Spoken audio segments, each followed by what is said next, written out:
Ont été suspendus, 3 mois de silence, 3 mois au moins, au profit du général Doumbouya qui enchaîne les arrestations. Le chef de la junte qui n'a par ailleurs toujours pas dévoilé de calendrier de transition.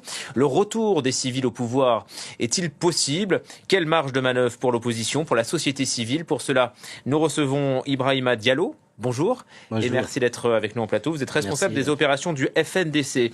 C'est le Front National pour la défense de la Constitution qui rassemble en Guinée, dites-moi si je me trompe, mais plusieurs partis politiques, des membres de la société civile, des associations aussi et des syndicats. La junte, je reprends ces termes, avait promis une reprise totale et effective des activités politiques cette année. Bon, elle a suspendu donc pour 3 mois une trentaine de partis politiques, dont le parti d'Alpha Condé.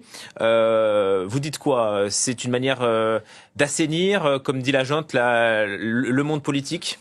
Non, pas du tout. Je crois que c'est le renforcement du pouvoir autoritaire de la junte, parce que, comme vous le savez, la transition qui était perçu au départ comme étant un processus normal et régulier pour le retour à l'ordre constitutionnel, s'est progressivement transformé en une confiscation de pouvoir.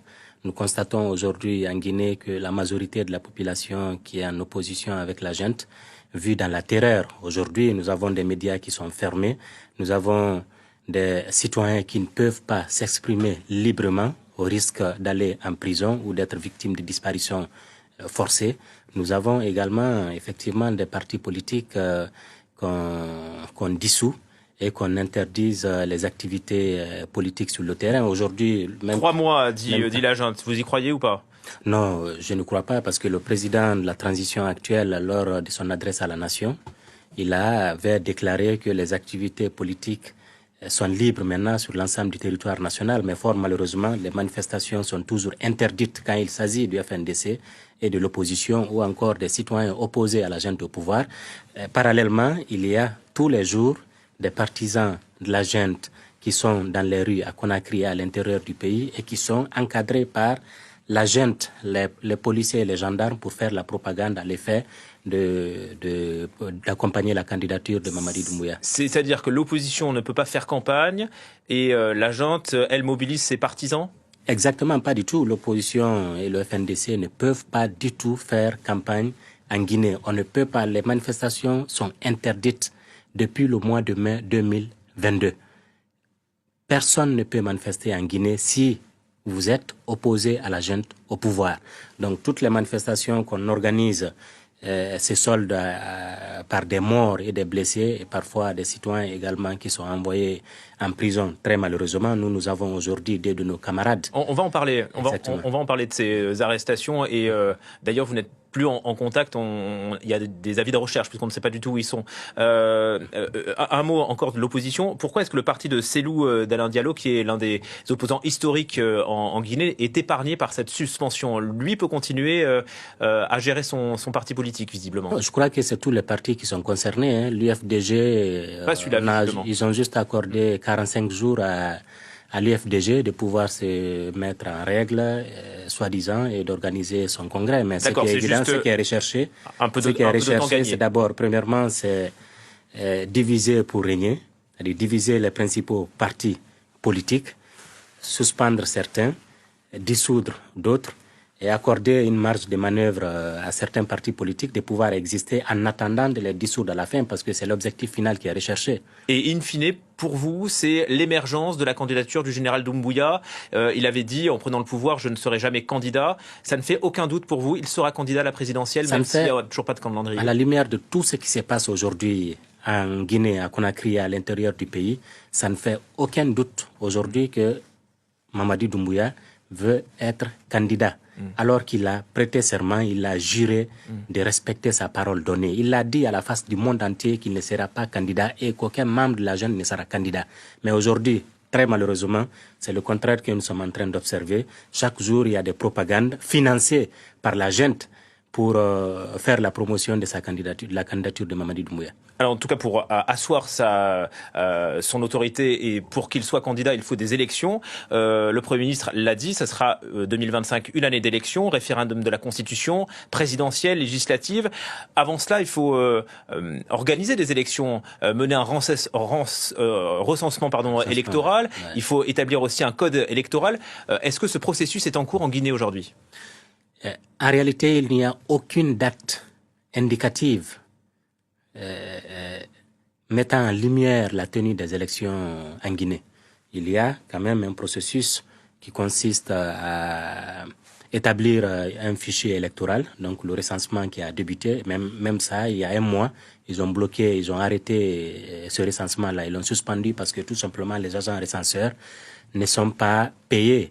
Les agents recenseurs qui sont sur le terrain, en contact avec la population, se sont plaints de ne pas recevoir leurs primes. Donc, ils ont suspendu actuellement le recensement. Donc, ce qui veut dire que nous n'aurons pas d'élection cette année vers le retour à l'ordre constitutionnel.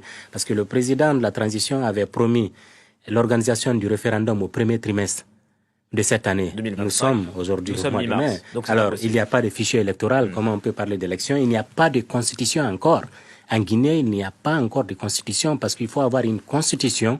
Il faut aller au référendum pour parler des élections pour le retour à l'ordre constitutionnel. Donc, un calendrier en 2025, vous n'y croyez pas? Je n'y crois absolument pas. Je crois que c'est une fuite en avant. C'est juste pour servir l'opinion internationale afin de consolider davantage leur pouvoir. Ibrahima Diallo, vous parliez donc de ces enlèvements.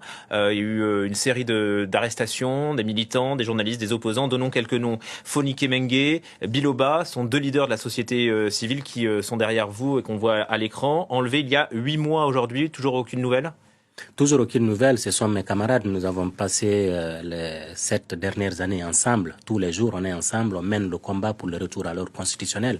Mais fort malheureusement, ils ont été enlevés par la junte parce que tout simplement, ils se sont opposés à la confiscation du pouvoir et ils ont demandé à l'organisation ils ont appelé à l'organisation d'une manifestation contre la fermeture des médias et pour le retour à l'ordre constitutionnel. Le soir, on est venu les cueillir et puis depuis ce jour jusqu'à maintenant, là, nos amis sont séquestrés par la junte au pouvoir.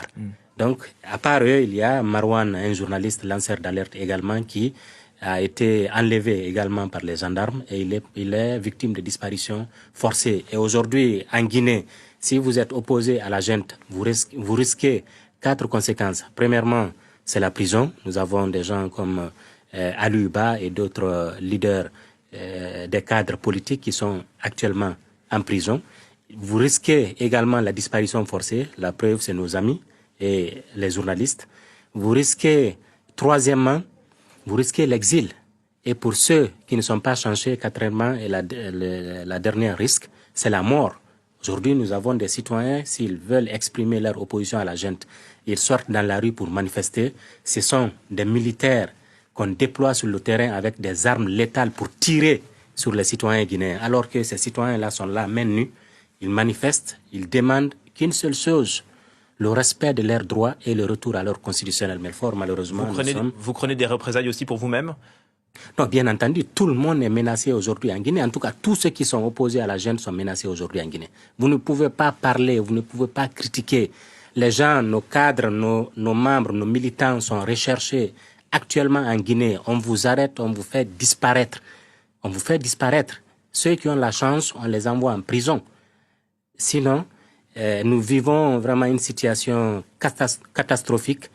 On n'a pas vécu dans les 30 dernières années. Vous en appelez à la justice internationale. Pour vous, la justice en Guinée ne peut pas faire face. La justice ne peut pas faire face.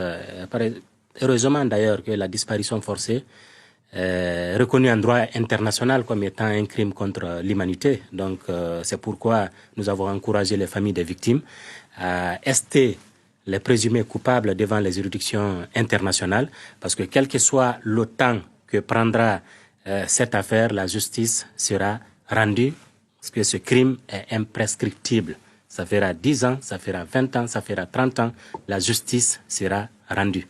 Merci infiniment Ibrahima Diallo d'être venu sur France 24. Je rappelle que vous êtes responsable des opérations du FNDC, le Front National pour la Défense de la Constitution.